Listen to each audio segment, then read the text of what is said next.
Hola, ¿qué tal? Buenos días, qué gusto saludarles. Hoy domingo 12 del mes de febrero.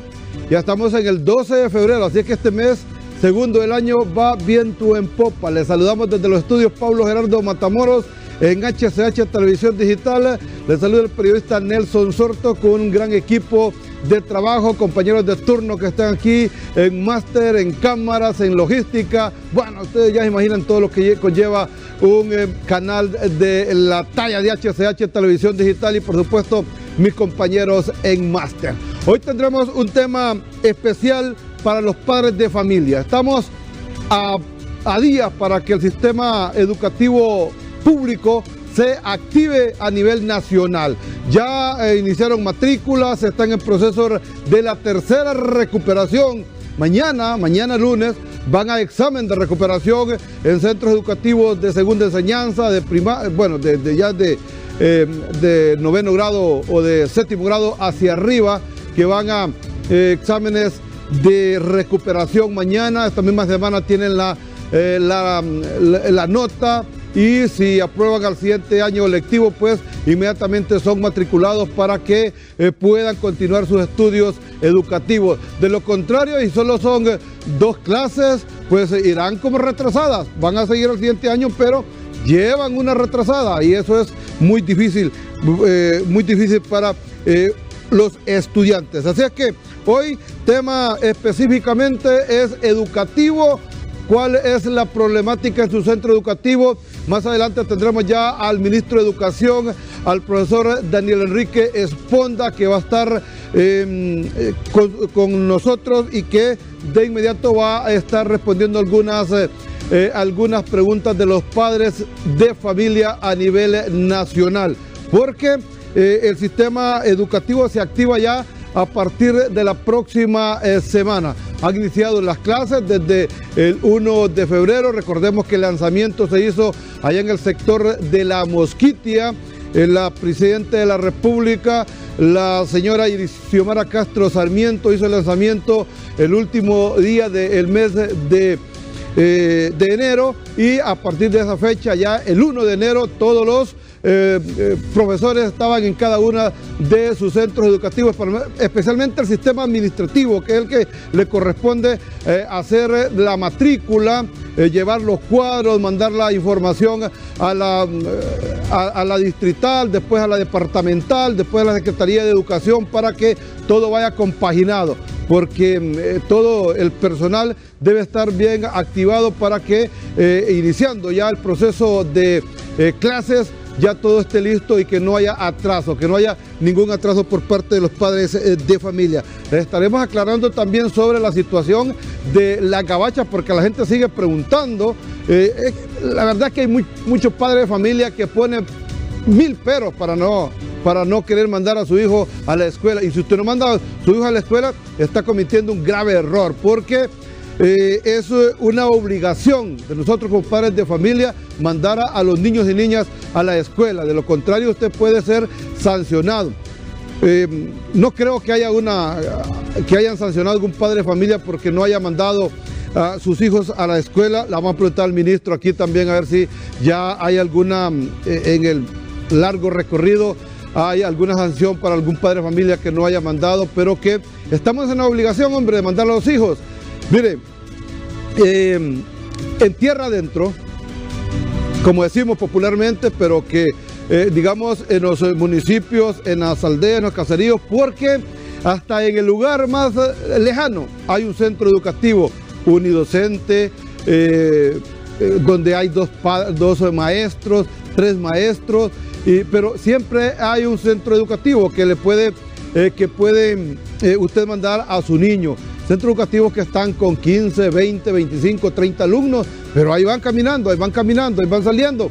Cuando acordamos, esa aldea ya tiene profesionales y así se va erradicando el analfabetismo en todos estos sectores. Véngase, profesor Daniel Esponda, aquí estamos completamente en vivo. ¿Cómo está, ministro? ¿Gusto saludarlo? Todo bien, ¿Cómo está? Un gusto saludarlo, claro, todo bien. ¿Cómo le ha ido? Bien, avanzando, estamos muy contentos del trabajo que hemos venido haciendo y del proceso de refundación del sistema educativo nacional, que bien sabíamos que no era cosa fácil, pero hay un compromiso férreo de la Presidenta de la República colocado como una de las prioridades principales, precisamente el sistema educativo nacional. Y bueno, en Secretaría de Educación estamos haciendo cosas que nunca habían ocurrido en nuestro país, como bien lo decía usted, previo a mi llegada, el inicio del año escolar en la zona de La Mosquitia, en el municipio de Aguas particularmente.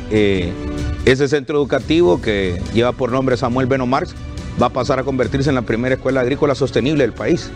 Es decir, que ahí vamos a tener características muy diferentes a las otras 6 escuelas agrícolas que tenemos. Aspiramos a tener un boticario de medicina ancestral, que los 4 pueblos originarios de la zona de La Mosquitia tengamos estudiantes ahí y que podamos reproducir algunas especies nativas para que eso nos pueda ayudar a implementar la política que la presidenta estableció en la Cumbre Mundial de la FAO de la autonomía alimentaria. Eso es lo más importante que necesita nuestro país en este momento, alcanzar la autonomía alimentaria para que nuestros niños y nuestras niñas no pasen hambre. Y precisamente esa política que hemos emprendido a través de la Red Nacional de Escuelas Agrícolas nos está permitiendo construir huertos escolares en nuestras escuelas para que nuestros niños y niñas desarrollen la habilidad de producir alimentos. La verdad, Nelson, es que en nuestro país lamentablemente todavía tenemos municipios que pasan hambre, pero realmente es por ignorancia. Un país donde puede producir frutas y verduras todo el año, ningún niño debería de pasar hambre. Y bueno, a través de la Red Nacional de Escuelas Agrícolas, de la red ITC, que es el segundo anillo de la red, aspiramos que al cierre de nuestro gobierno todas las escuelas, tanto en el área rural como en el área urbana, tengan huertos escolares productivos, producción de frutas y verduras, legumbres, pero también algunas especies menores, ¿verdad? Como gallinas, iguanas, etcétera, para que también podamos integrar proteínas animales. Qué bueno, qué bueno.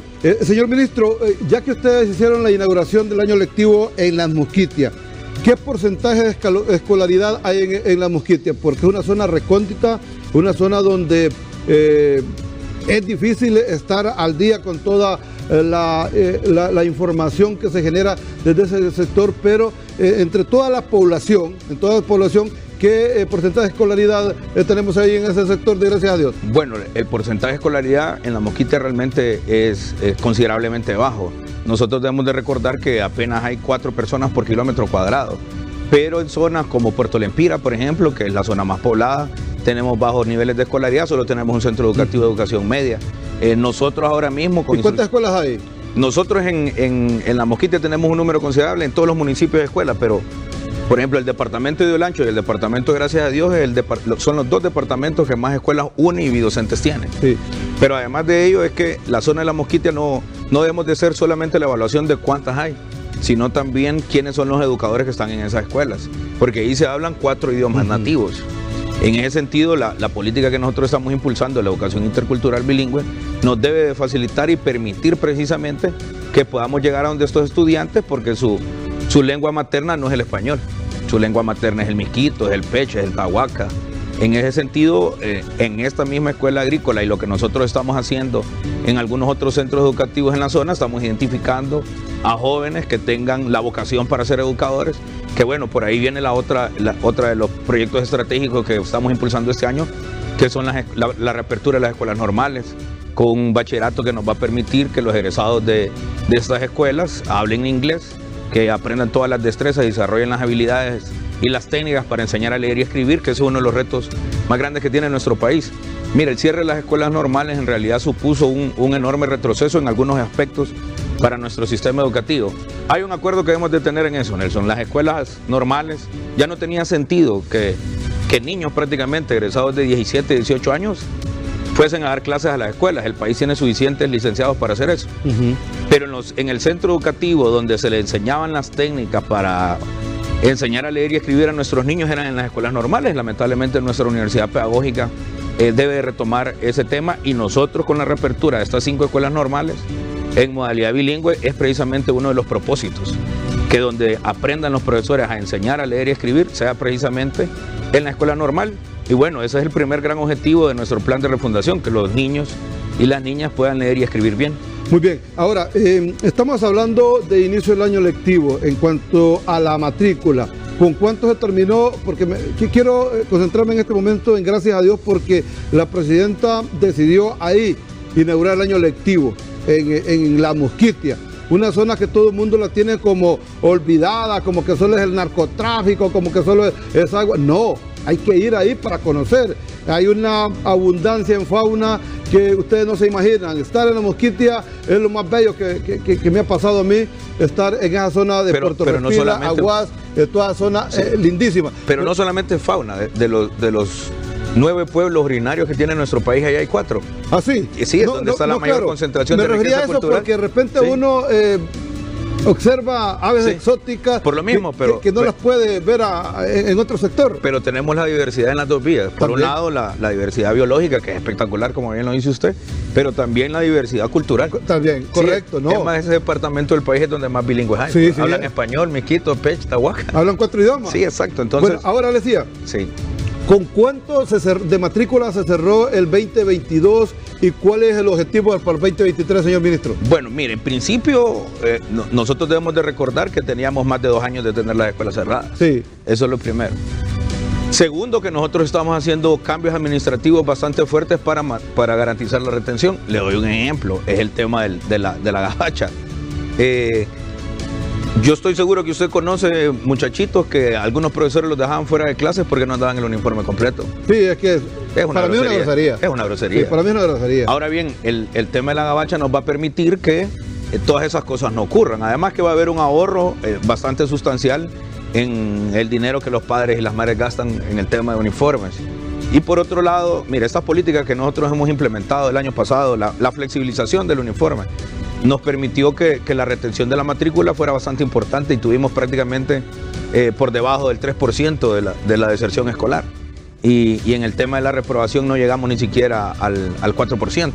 Eso quiere decir que el año pasado fue un año muy exitoso. En el sistema educativo regular, casi 40.000 estudiantes más que el año pasado.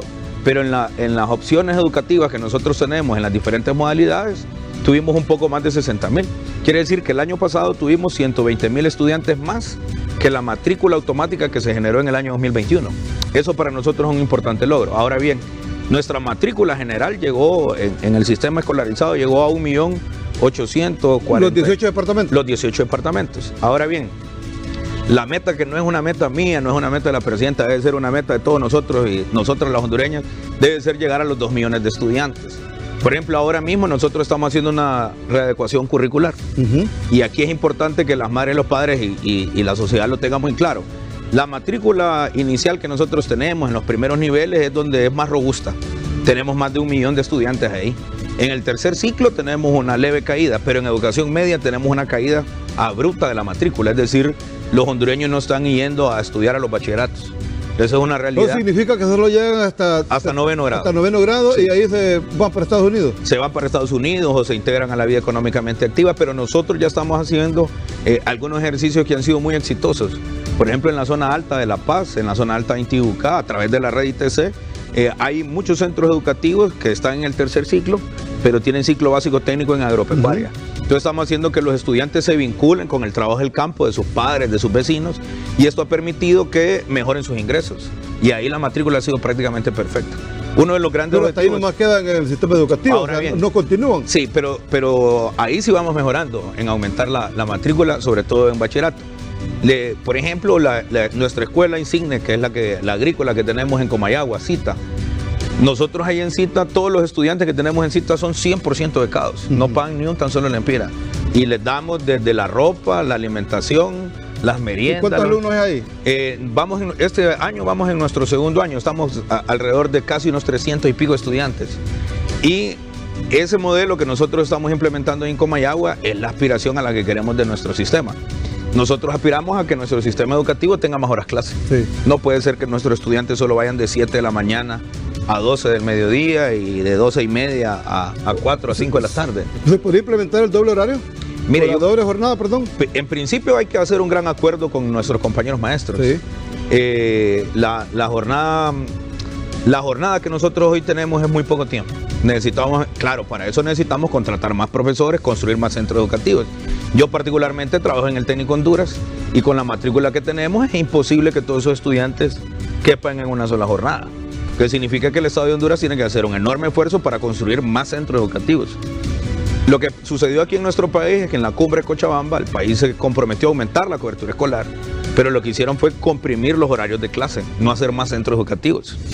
Entonces, eso realmente es un retroceso. Mire qué lindo se verán esos niños. ¿Sigue siendo 45 minutos, ministro? El estatuto establece que son 45 minutos, pero están, por ejemplo, el recreo no es un tiempo libre, pareciera que es un tiempo libre, pero el recreo también es un espacio lúdico donde deben de haber procesos educativos. Mire, el espacio más antidemocrático que tiene nuestras comunidades son los recreos, los patios de las escuelas. ¿Quiénes son los que juegan en la cancha? Los niños. ¿Pero quiénes? ¿Cuál de todos los niños?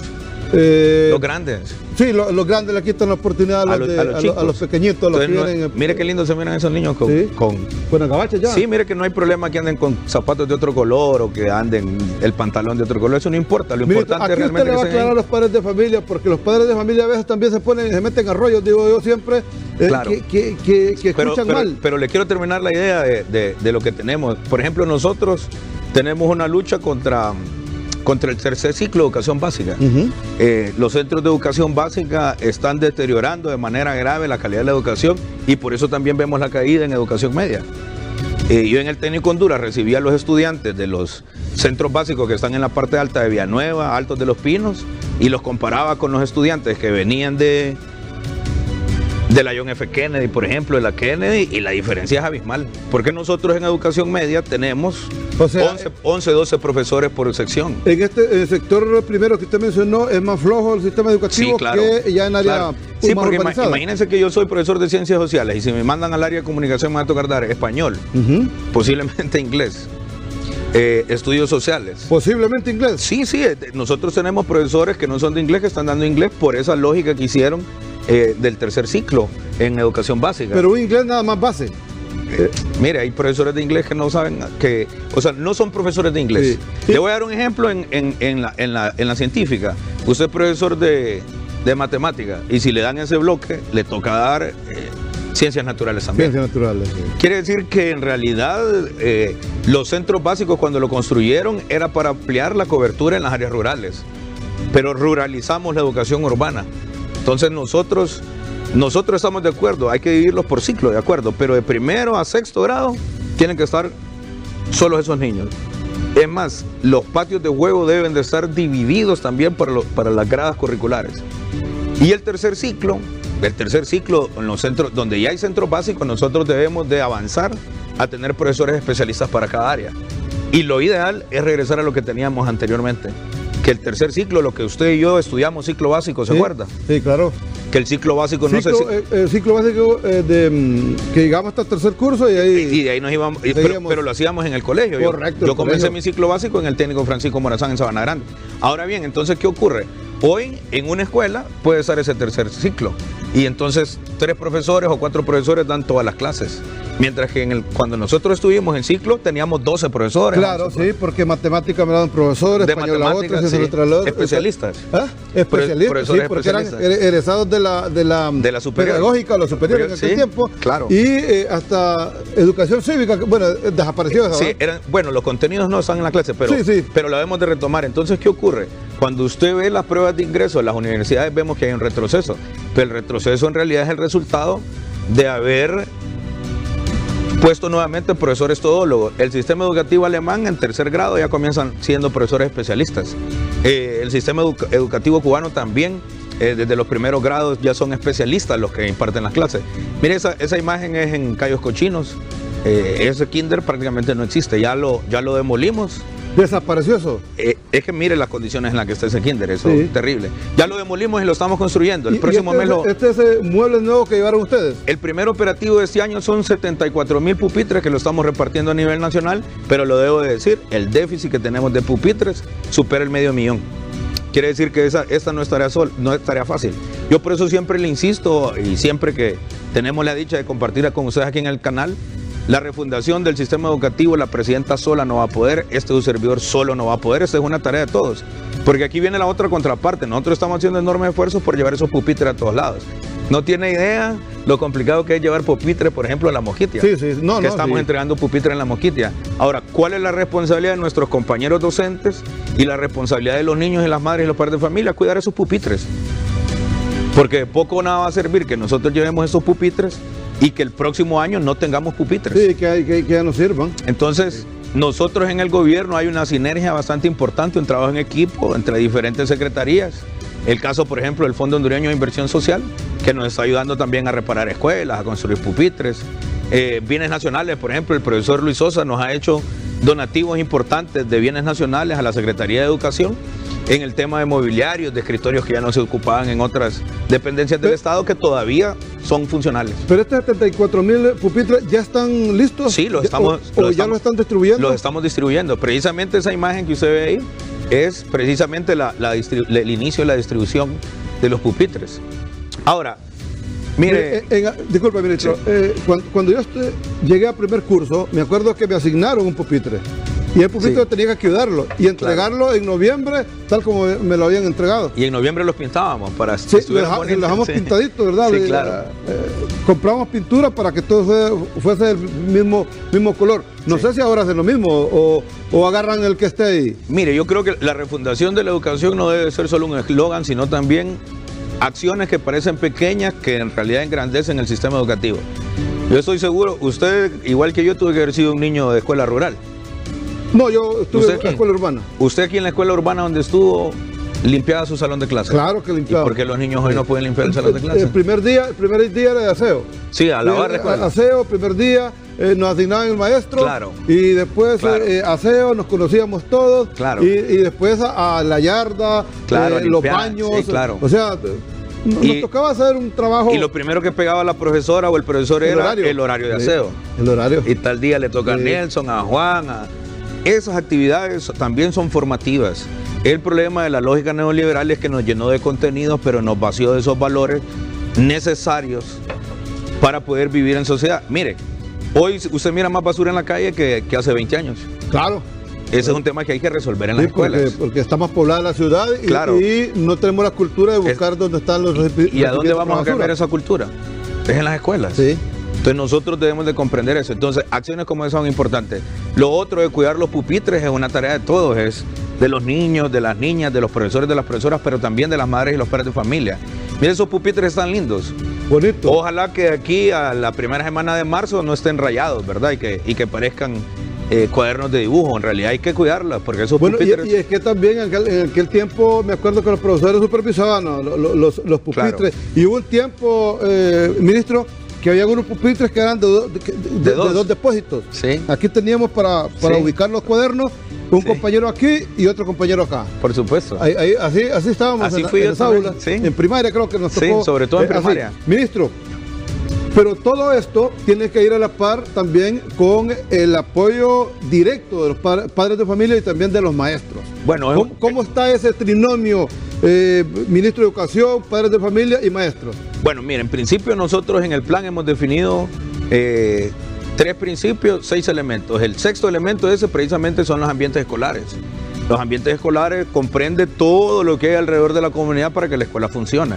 Mire, si una colonia es conflictiva, un barrio es conflictivo, pero la escuela se cuida. Mire, esa escuela es en Cayos Cochinos también. Ahí están los pupitres que usted decía. Sí están los pupitres. Mire, esos pupitres se lo entregaron al profesor Velázquez en el año 83. No, es que eran buena madera. No, ahí está el profesor todavía, con los mismos pupitres. Era buena madera. No, pero además de que era buena madera, el profesor tiene la responsabilidad de cuidarlo. Mire que al otro lado, porque eso es una escuela unidocente, el profesor tiene sillas de las nuevas. Pero sus pupitres viejos, y si usted se fija en los tableros de esas mesas, fija en los tableros de la mesa, no tienen ni una raya. Es decir, es el papel que juega el educador como formador, no solamente como un transmisor de contenidos. El profesor, la profesora debe de ser en realidad un formador de todas esas habilidades, tanto académicas como sociales, que deben de tener nuestros estudiantes. Ahora bien, hay algunas cosas que nosotros debemos de cambiar. Por ejemplo, los currículums educativos que tenemos en los bachilleratos son terribles. Ahí se generó una reducción de horas espantosa. Entonces, vuelvo a la caída de la matrícula en educación media. Este año nosotros hemos dado instrucciones para que las clases en los bachilleratos ya no sean semestrales como eran anteriormente, sino que vuelvan a ser anuales. ¿Qué es lo que ocurría anteriormente? Los estudiantes llevaban un grupo de clases, 10, 11, 12 clases. Y si usted reprobaba 2 o 3, ya no podía pasar al siguiente semestre. Esos estudiantes se iban del sistema o se iban a la escuelita. Sí. No aprenden ni a los mismos ritmos que venían en el sistema normal, digamos, peor con 10 clases más 3 retrasadas. Sí, no se puede. Ahora, una carga enorme de estudio. Y además de eso, que en la escuelita de vacaciones, que nosotros ya no hicimos eso, llevaban todas las clases del semestre que no habían podido cursar. En realidad eso es engañar a nuestros estudiantes. Con la nueva malla curricular que nosotros estamos estableciendo, vamos a ganar horas en todas las clases, pero además de eso va a haber continuidad de los aprendizajes de nuestros estudiantes. Puede ser, ¿qué clase era la que más le costaba a usted? Educación cívica, no, casi no me gustaba. Bueno, entonces imagínese que... Educación cívica no... Pero al final pues teníamos que cursarla porque era parte del plan académico. Claro, entonces esta lógica nuestra, imagina que usted lleva educación, en los bachilleratos no se lleva, pero pongamos el ejemplo. Lleva usted educación cívica y reprueba en el primer semestre. Y por esa más otra, usted no puede pasar al segundo semestre. Así es. Esos estudiantes se van de la escuela y no regresan. Con la modalidad semestral, la modalidad anual que vamos a implementar este año, usted le puede ir costando y el profesor puede ir acompañándolo y recuperar los contenidos y el desarrollo de las competencias que usted tenía que tener al cierre del año. Pero si yo a usted lo excluyo en el primer semestre porque no aprobó algunos contenidos, entonces yo lo estoy excluyendo de su derecho a la educación. Y ese sistema era famoso en las normales. Claro, sí. En las normales era famoso, sí, porque, claro. Bueno, si usted lograba a junio, sí, pasar de junio ya sí, pasó el año. Hoy sí ya vas a ser profesor. Sí, pasó claro. El año. Bueno, sí, señor ministro, vamos a tener comunicaciones porque aquí queremos tener ese diálogo con los padres de familia. Dani, póngame por favor, ubíqueme el 2216-7600.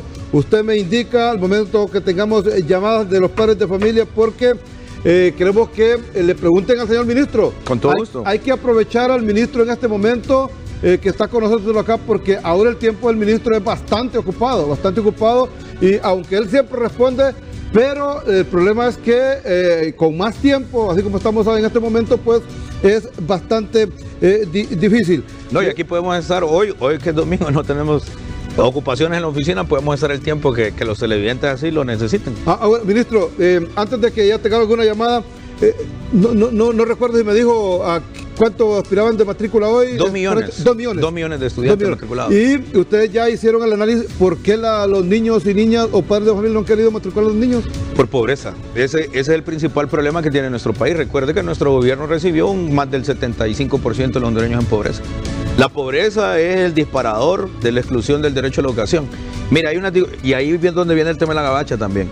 Hay grupos familiares, en Honduras en promedio las familias tienen de 3 a 5 hijos que no tienen... Ministro, voy a ir interrumpiéndolo porque sí, tenemos a Soroguara. Soroguara, buenos días. Buenos días. Adelante, le escucha el señor ministro.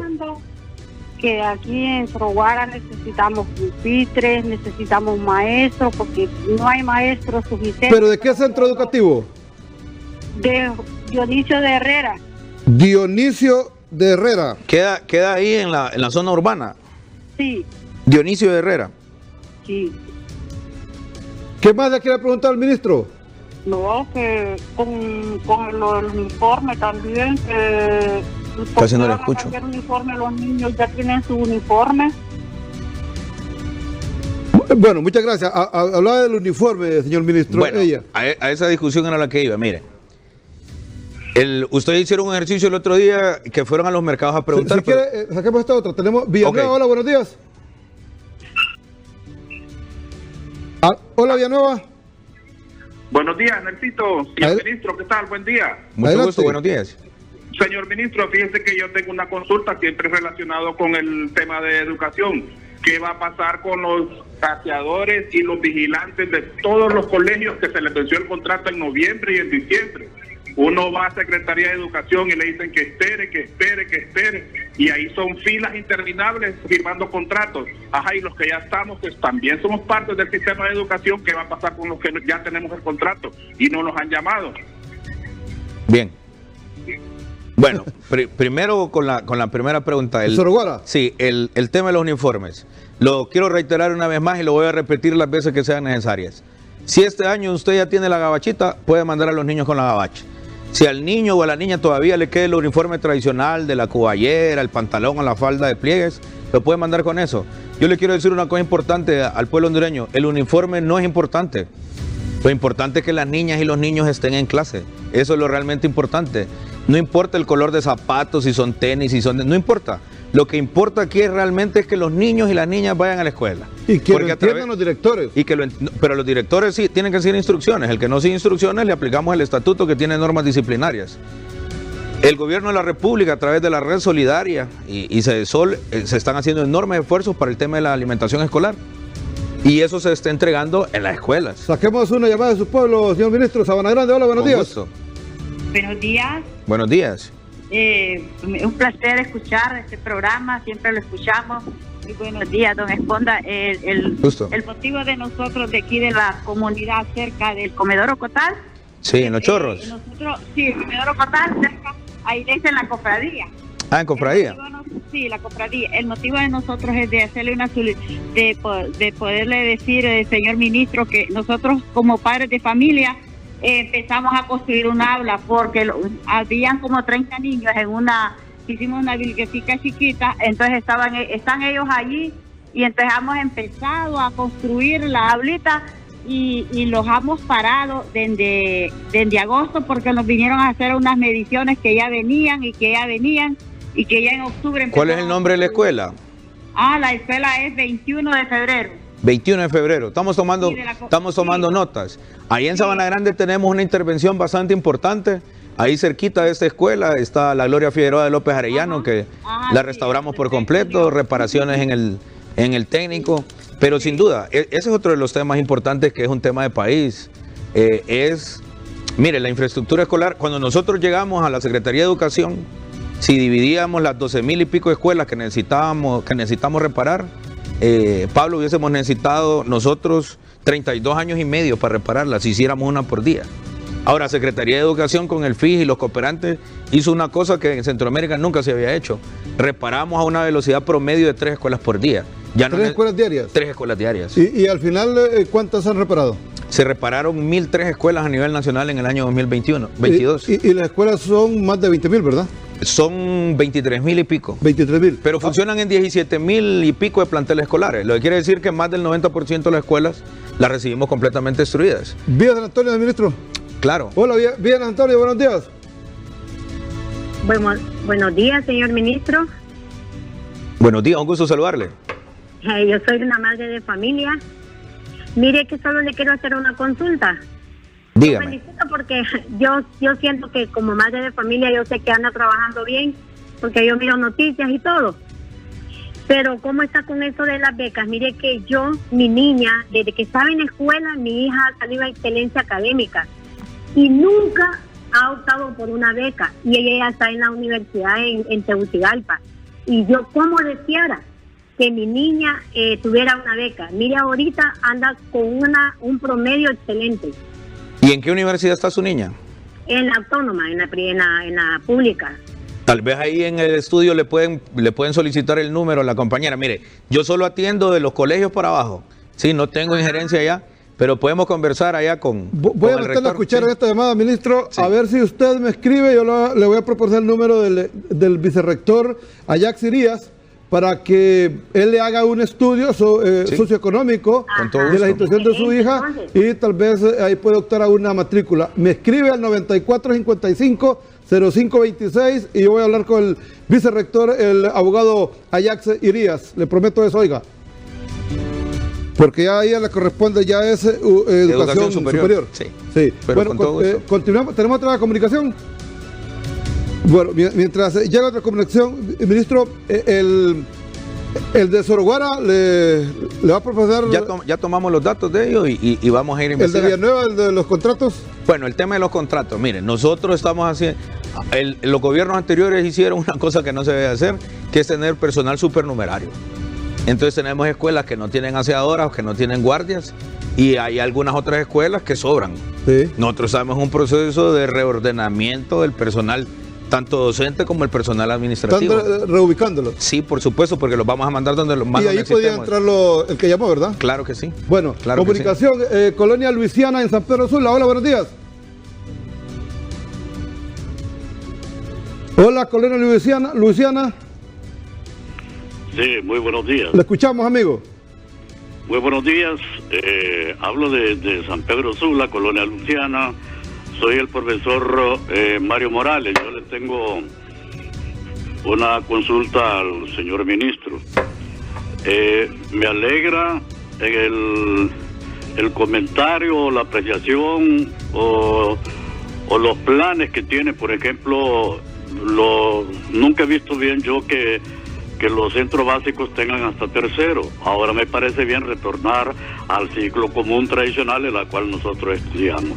Así que en ese aspecto sí apoyo esa decisión, lo mismo que los bachilleratos por semestres. Yo he tenido algunas críticas sobre el señor ministro, pero realmente las cosas buenas hay que aplaudirlas. Y la última inquietud es que vemos algunos maestros que ya estamos casi estorbando en el sistema educativo. ¿Por qué no se hace la jubilación por parte del ministerio a los encargados de Calafón en forma automática? Este señor ya tiene tantos años, ya posiblemente esté llegando al cansancio, al hastío, así que en una forma automática hay que enviarle la nota de que se presente a Teguas a reclamar su jubilación. No sé si será posible porque ya tienen todos los datos que nosotros tenemos.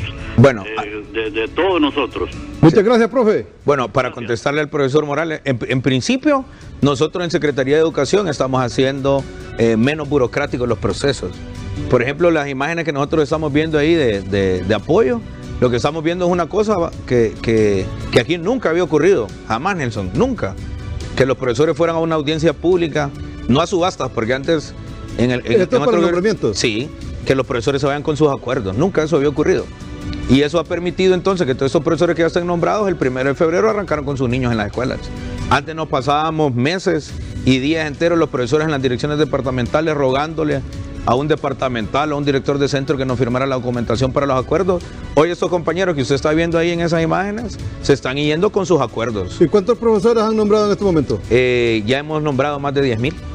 Colonia San Isidro, pero le quiero responder al profesor Morales. Sí. Nosotros estamos haciendo todos estos procesos, aspiramos a que este año los quinquenios y los trienios sean automáticos y el voucher de años de servicio también sea automático para que no tengan que hacer todos esos trámites. Hay nacionales también, ¿verdad? Sí, pero el tema aquí es que alguien cuando se va a jubilar debe hacer una solicitud y la nueva ley va a tener una fecha, una edad tope, donde Secretaría de Educación le debe preguntar a los profesores. Pero le quiero dar una primicia a HCH. Ajá. Nosotros en Secretaría de Educación estamos muy preocupados por nuestros compañeros que se jubilan y que no tienen en qué ocuparse, pero además de eso es que el Estado de Honduras ha invertido en preparar a nuestros profesores. Y vamos a comenzar este año, vamos a hacer las primeras pruebas en algunos distritos, sobre todo aquí en la capital y en la zona norte del país, que el programa se va a llamar Hilos de Plata. Entonces, por ejemplo, tenemos una profesora que trabajó 37 años en el sistema, que todavía se siente fuerte para trabajar. ¿Tiene 50 de edad? Tiene 55 o 60 años, todavía tiene fuerza para trabajar, pero ya no tiene paciencia para los niños. Sí.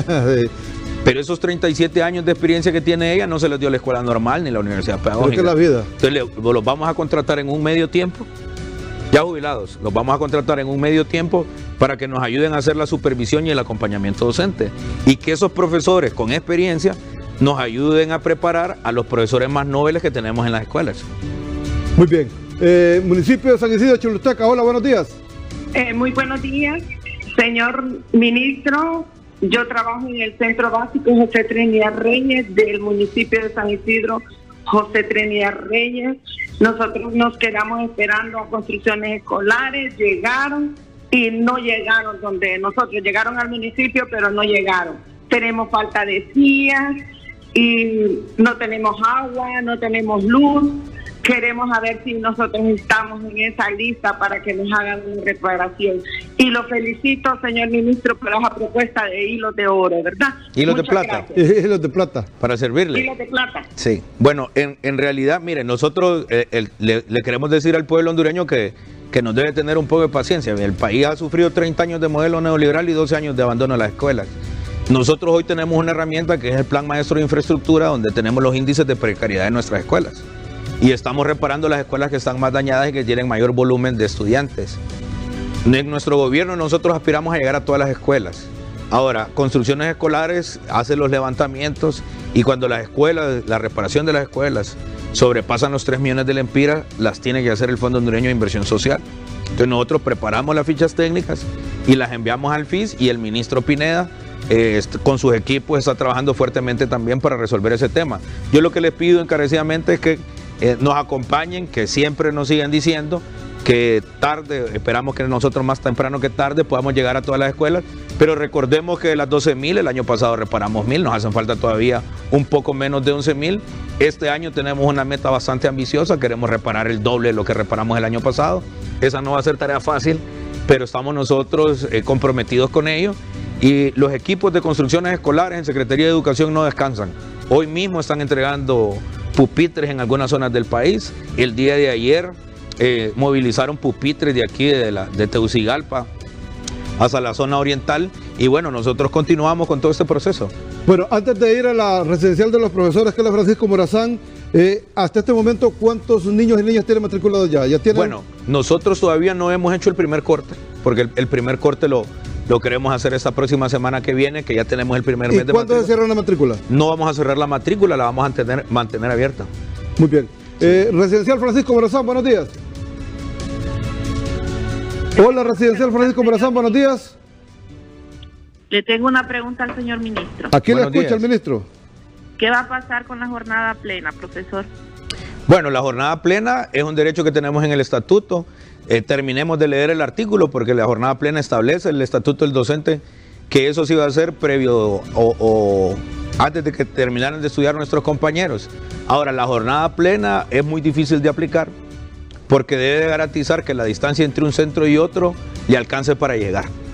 Por otro lado, hay un impacto negativo en la calidad de la educación de la jornada plena. Nosotros, a los compañeros plenos, tienen su derecho y se los vamos a seguir garantizando.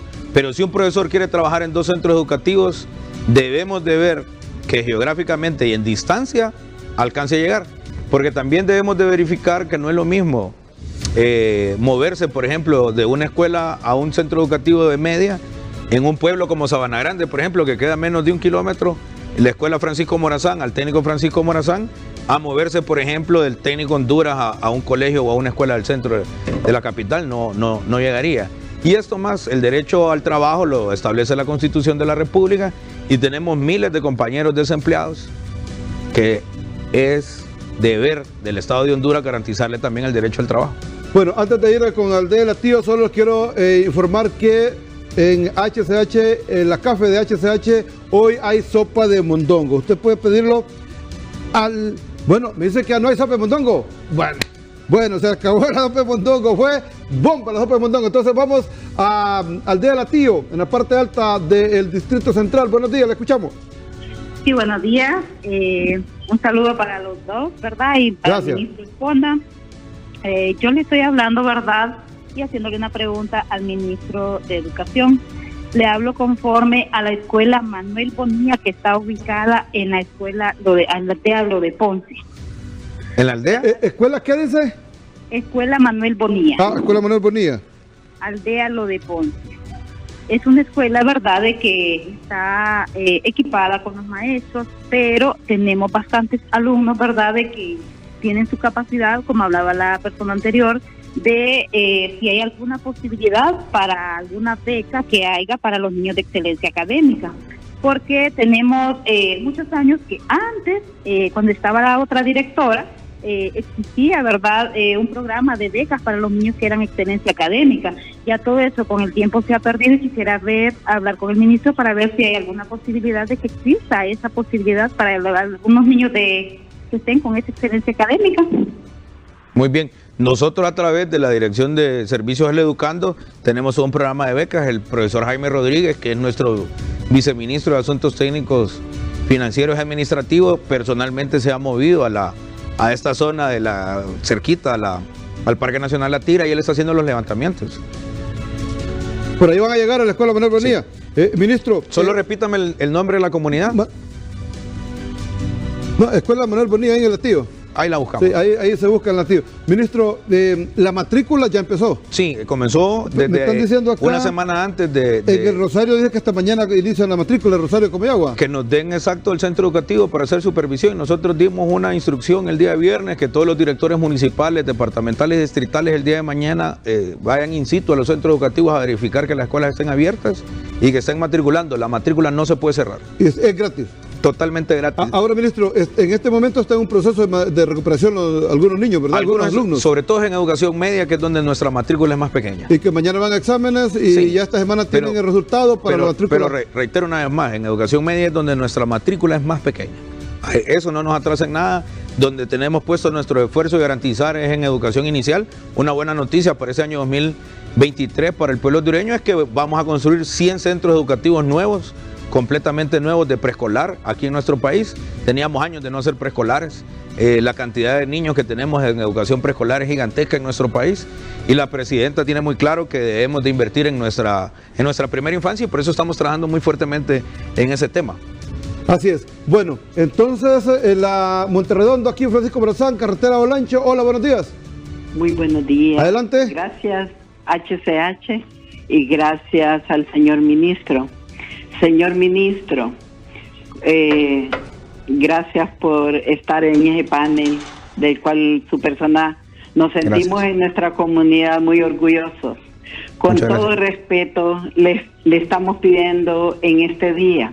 Nosotros tenemos un colegio en Monterredondo que saca a los alumnos hasta el tercer curso. Los muchachos, después de que ellos salen, se sienten frustrados porque ellos tienen que salir de la comunidad a Tegucigalpa, a Talanga, para buscar un colegio donde poder graduarse. Somos familias luchadoras de escasos recursos económicos. Señor ministro, ya tenemos 2 aulas, están hechas. Queremos que por su digno medio, nos ayude para que nos aprueben maestros para que estas aulas puedan funcionar y tengamos alumnos graduandos en nuestra comunidad. ¿Cómo se llama el centro educativo? José Cecilio del Valle se llama en Monterredondo. Ok, nosotros vamos a hacer las averiguaciones y revisar la matrícula, pero sí le digo a la población que nosotros no vamos a abrir centros básicos. Nosotros, el impacto negativo en la calidad de la educación de los centros básicos ha sido terrible. Nuestra aspiración es abrir centros educativos de educación media. Bueno, San Antonio El Paraíso, San Antonio Flores, El Paraíso, hola, buenos días, o San Antonio Oriente, ese día, hola, buenos días. No, San Antonio Flores, El Paraíso. El Paraíso, adelante. Bueno, mire, le estoy llamando para decirle, nosotros tenemos un instituto que empezó hace como 2 años creado, se llama Instituto Mandasta Fuente de Vida. Aquí no hay todavía asignados maestros, vean, no hay plaza y entonces... ¿Es público el centro educativo? Sí, es público. ¿Cómo se llama? ¿Cómo se llama, dice? Instituto Mandasta Fuente de Vida. Fuente de Vida. Sí, tenía otro nombre antes, pero no pasaba por algunos asuntos. Entonces, ¿pero es gubernamental? ¿Es público? Sí, se me hace raro el nombre. Está, ahí está en el sistema. Ya han habido graduaciones, pero los maestros han sido interinos. Entonces, ahorita nosotros estábamos esperando yo solo soy parte de la comunidad. Estamos esperando más o menos cuántos alumnos estarían ingresando en el colegio. Este año se graduaron 32 ya. ¿Pero se graduaron de qué nivel? De BTP se llama. Bueno, mira, uno de los problemas de la demagogia en educación, sobre todo que lo hicieron mucho los nacionalistas, fue abrir escuelas sin presupuesto, sin estructuras, sin maestros, sin mobiliario, sin paredes. Nosotros estamos resolviendo eso, pero va a llevar su tiempo. Sobre todo allá en el departamento del Paraíso, ocurrió mucho que se trajeron a los profesores de las zonas rurales a las zonas urbanas. Y nos hacen falta profesores en las escuelas rurales y en las escuelas urbanas sobran los profesores. Pero estamos llevando nuevamente las estructuras a sus lugares de origen para que los niños del área rural estén atendidos. Pero sería importante revisarlo desde ya tomamos nota de ello y el día de mañana vamos a hacer las investigaciones. Bueno, muchas gracias, amigo. Allá en San Antonio Flores, El Paraíso. Otra comunicación, Arturo Quesada, aquí al norte de la capital. Buenos días. Sí, buenos días. Saludos cordiales a los dos. Mis felicitaciones para el ministro. Yo Muchas sé gracias. que ha hecho muchas cosas y que falta mucho por hacer. Claro. Pero consultarle, señor ministro, se está trabajando en una nueva ley de INPREMA. Sí. Yo soy docente y a mí me duele en el alma que los compañeros cuando nos jubilamos no tengamos absolutamente nada. Todos los empleados públicos tienen prestaciones. ¿Por qué los docentes no tenemos prestaciones? Esa es la pregunta. Sí. Y la otra pregunta es, el otro planteamiento es, a nosotros los docentes, usted sabe, usted es docente de aula, se nos exige un portafolio, se nos exigen espacios educativos ilustrados o trabajados, todo eso sale de nuestra bolsa, de nuestro dinero. ¿Por qué a los docentes no se nos da un bono para materiales educativos? ¿Verdad? Porque todo eso sale de nuestro dinero. En salud les dan un bono por zapatos, tengo entendido que les dan un bono por uniformes. ¿Por qué no se trabaja en ese aspecto también con nosotros los docentes? ¿Verdad? Entonces, esas dos cosas. Primero, lo de la jubilación, que nos den prestaciones, señor ministro, eso es fundamental. Da dolor que nuestros compañeros jubilados hayan andado, por ejemplo, eso de las 60 rentas, qué terrible. Pusieron a los maestros jubilados a firmar el documento, ¿verdad? No sé cómo lo manejan, pero se debería de trabajar en esa ley de INPREMA para que nos den prestaciones y lo otro, lo que yo le digo, porque de nuestra bolsa salen libros, materiales educativos, salen espacios de aprendizaje, portafolio, y todo eso es dinero, todo eso hay que comprarlo y hay que comprarlo de nuestro sueldo. Entonces felicitarlo y que trabajen en esos aspectos, por favor. Muchas gracias. Bueno, para contarle un poco de la historia de por qué nosotros no tenemos derecho a prestaciones laborales, cuando se negoció el estatuto, los dirigentes de aquel momento negociaron la estabilidad laboral a cambio de las prestaciones laborales. Despedir a un profesor es una cosa complicada. Eso por un lado. Y por otro lado, a mí no solamente me preocupa ese tema de las prestaciones, sino me preocupa muchísimo que cuando nuestros compañeros se jubilan no tienen derecho al seguro social, que es cuando más lo necesitamos, cuando ya estamos más veteranos, digamos. Y en ese sentido, nosotros en el gobierno de la presidenta estamos trabajando fuertemente con los comisionados del INPREMA para buscar una vía para que los profesores jubilados tengan acceso al seguro social. Eso por un lado. Y bueno, en la nueva ley que estamos trabajando, que prácticamente ya está terminada, solo hace falta los últimos ajustes, estamos precisamente planteando el tema de una especie de prestaciones laborales que deben de salir un pago anual, ¿verdad? Conforme a lo que hemos cotizado. Y por otro lado, con lo que decían los materiales didácticos, miren, nosotros comenzamos a poner de nuestra bolsa porque los nacionalistas eliminaron la ley de la matrícula gratis, pero el año pasado nosotros ya entregamos 358 millones de lempiras por concepto de matrícula gratis y este año vamos a entregar 700 millones por concepto de matrícula gratis. Ahora, profe, lo que nosotros debemos de garantizar con toda la comunidad educativa es que los directores de centro, los administradores de los centros educativos utilicen esos recursos para comprar material didáctico, insumos administrativos, que con ellos podamos reproducir exámenes. Para eso es la matrícula gratis, no es para pagar aseadoras, ni vigilantes, ni para hacer fiestas. Eso es para comprar material didáctico e insumos administrativos en seres de aseo que se necesitan en los centros educativos para el normal funcionamiento. Bueno, ministro, le agradecemos que haya estado con nosotros. Solo dos preguntitas rápido. Se hablaba de una inversión del INPREMA a cuestión de infraestructura. ¿Esto es falso o es negativo? No, al directorio no ha llegado ese tema. Mire, el INPREMA necesita diversificar sus inversiones. Le doy un ejemplo en cortito. Nosotros teníamos depósito de dinero de los profesores en la banca privada, intereses del 3, del 5%. Sacamos eso y hemos prestado más de 2.000 millones de lempiras a los profesores, que pasaron ¿Es más rentable prestarlo? Por supuesto, porque estamos ganando el 16%. ¿Y lo de Palmerola lo están recibiendo a tiempo? Y está funcionando muy bien, se está pagando a tiempo. Ahora, el tema es que, por ejemplo, en el caso Palmerola hay mucha discusión sobre el tema de la seguridad en la inversión, pero el INPREMA necesita diversificar su inversión. ¿El pago hasta el día? En el mes de enero siempre tenemos algunos atrasos. El año pasado ustedes fueron testigos. Ustedes todos los meses recibían llamadas de los profesores denunciando el atraso de pago. El año pasado nosotros regularizamos los pagos. Este mes de enero se hizo algunos retrasos, sobre todo porque estábamos haciendo nombramientos de los 14.000 concursantes que ganaron los concursos de los traslados.